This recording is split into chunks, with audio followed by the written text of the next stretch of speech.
So, food insecurity is when a person lacks consistent access to nutritional food, enough consistent access to have a happy, healthy life.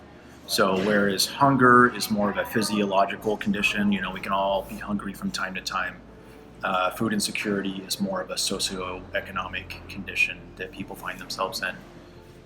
There's food insecurity in every community, in every neighborhood, and of people of like all races and cultures and walks of life. It affects everyone.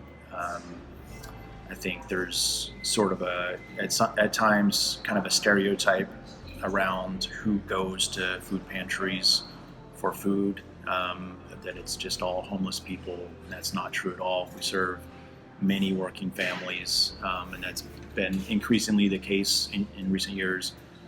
Um, so, families that are working hard, they're working multiple jobs and just struggling to make ends meet to have that consistent access to nutritional food.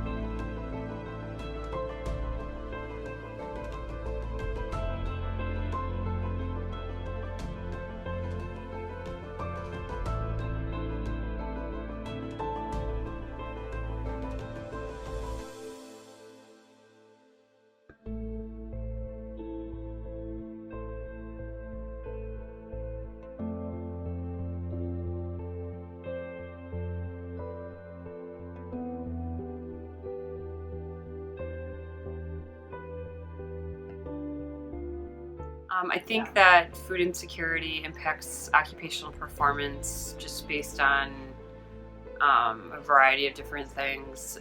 Patients, ability to just have the endurance and what the basic needs that they need to do their occupational tasks every day. And then I would say that with food insecurity too. It also kind of goes hand in hand with other like social issues as well, where the basic needs that they're not getting is impacting their ability to have the things that they need to do their occupational tasks and the resources that they need. So I feel like it's kind of like just one part of like a big spectrum. The patient that I had as an example of somebody with food insecurity was somebody who had a stroke, and the patient was doing fairly well after the stroke, but they had some like pretty significant left-sided weakness, and she was coming here to work on that. But the problem was is that with the food insecurity, she wasn't getting everything that she needed just to kind of do her own basic living skills at home to take care of herself. So, she was missing appointments, not following through with things. And it wasn't because she wasn't motivated. It was just because I think those basic needs weren't being met. And, those were probably her first, priority as far as helping herself. So it was actually kind of sad because she was making a lot of progress and she had a lot of potential to get better, but she ended up having such a struggle with all those basic needs that she fell off our list and wasn't able to come back to therapy.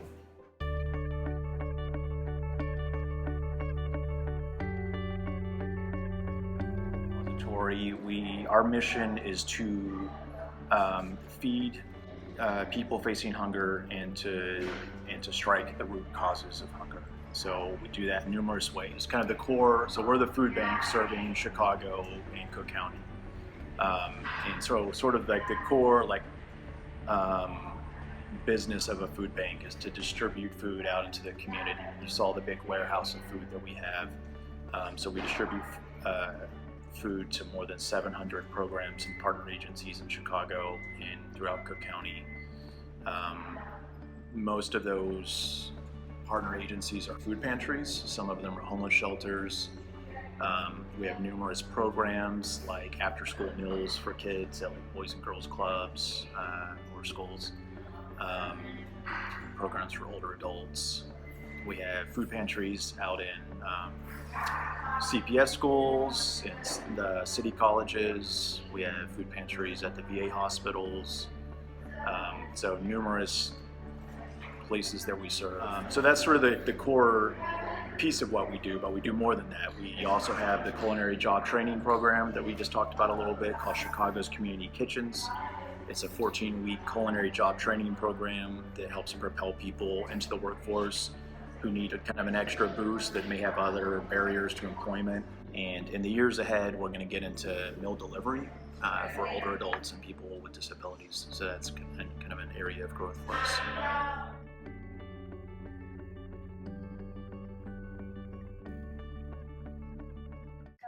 I think it's important for OTs to address food insecurity, just because it's, kind of one of the basic, I don't know, I think there's something we learned in a psych class at one point where it's like that pyramid of like your needs, and it's like that basic need that you need to function and maintain, your life and the things that you need to do.